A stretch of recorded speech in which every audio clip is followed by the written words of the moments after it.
tu tu hi Kampopi live update hi tu tu hi Manipur government in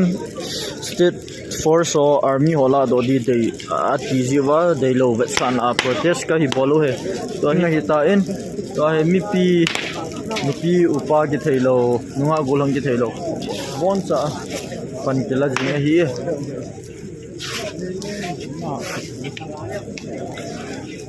ground report cham sa ka hin bol na chan hi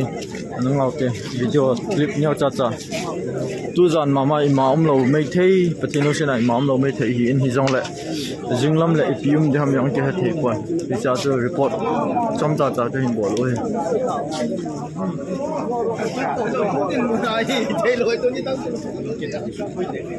tungai mai chapang ki thei lo bona